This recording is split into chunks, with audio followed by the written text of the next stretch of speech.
ಮನೆಯಲ್ಲಿ ಅಪ್ಪಿತಪ್ಪಿಯೂ ಕೋಪದಲ್ಲಿ ಈ ಪದಗಳನ್ನು ಬಳಸಬೇಡಿ. ಮಾತು ಆಡಿದರೆ ಹೋಯಿತು, ಮುತ್ತು ಹೊಡೆದರೆ ಹೋಯಿತು ಎಂಬ ಗಾದೆ ಮಾತಿನಂತೆ ಬೈಗುಳ ಮಾತುಗಳನ್ನು ಆಡಿದರೆ ಆಡಿದವನಿಗೂ ಕೇಡು, ಆಡಿಸಿಕೊಂಡವನಿಗೂ ಕೇಡು. ಯಾಕೆಂದರೆ ಅವು ಜಗಳವನ್ನೇ ಸೃಷ್ಟಿಸುತ್ತವೆ. ಆದರೆ ನಾವು ಕೆಲವೊಮ್ಮೆ ಕೆಲವು ಪದ ಮಾತುಗಳನ್ನು ನಮ್ಮಲ್ಲೇ ಉಚ್ಚರಿಸುತ್ತಾ ಇರುತ್ತೇವೆ. ಹಾಗೆ ಮಾಡಿದವನಿಗೆ ಸ್ವಂತ ಹಾನಿ. ಅವುಗಳನ್ನು ನಾವು ಗಟ್ಟಿಯಾಗಿ ಉಚ್ಚರಿಸಲೂ ಬಾರದು, ಕೆಲವು ಪದಗಳನ್ನು ಹೇಳಲೂ ಬಾರದು.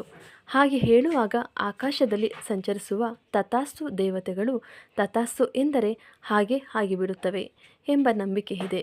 ಇದು ಸುಳ್ಳಲ್ಲ ಎಂದು ಚಾಣಕ್ಯನು ಸಮರ್ಥಿಸುತ್ತಾನೆ. ಹಾಗಿದ್ದರೆ ಬನ್ನಿ ಆ ಮಾತುಗಳು ಯಾವ್ಯಾವು ಎಂದು ನೋಡೋಣ. ತು ದರಿದ್ರ. ನಾವು ಕೆಲವೊಮ್ಮೆ ನಮಗೆ ಏನಾದರೂ ಕೆಟ್ಟದಾದರೆ, ನಮಗೆ ಇಷ್ಟ ಆಗದವರು ಯಾರಾದರೂ ಬಂದರೆ, ನಮಗೆ ಬೇಡದೇ ಇದ್ದದ್ದು ದೊರೆತರೆ, ಬೇಕಾಗಿದ್ದು ಸಿಗದೆ ಹೋದರೆ ಹೀಗೆ ಬೈದುಕೊಳ್ಳುತ್ತೇವೆ. ದರಿದ್ರ ಎಂದು ಬೈದುಕೊಳ್ಳುವವನ ಮೇಲೆ ಬಡತನಕ್ಕೆ ಪ್ರೀತಿ ಉಂಟಾಗುತ್ತದೆ. ಆದ್ದರಿಂದ ತಪ್ಪಿಯೂ ಈ ಪದವನ್ನು ಹೇಳಬೇಡಿ.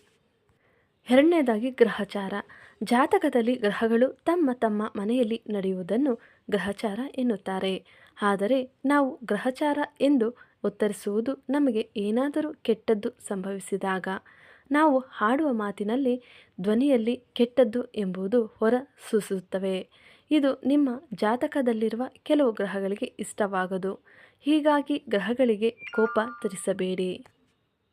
ಸ್ನೇಹಿತರೆ, ಈ ವಿಡಿಯೋ ನಿಮಗೆ ಇಷ್ಟವಾಗಿದ್ದರೆ ದಯವಿಟ್ಟು ವಿಡಿಯೋಗೊಂದು ಲೈಕ್ ಇರಲಿ. ಹಾಗೆ ಚಾನಲನ್ನು ಸಬ್ಸ್ಕ್ರೈಬ್ ಮಾಡಿಕೊಳ್ಳಿ. ಮುಂದಿನ ವಿಡಿಯೋದಲ್ಲಿ ಮತ್ತೆ ಭೇಟಿಯಾಗೋಣ. ವಿಡಿಯೋ ನೋಡಿದ್ದಕ್ಕಾಗಿ ಧನ್ಯವಾದಗಳು.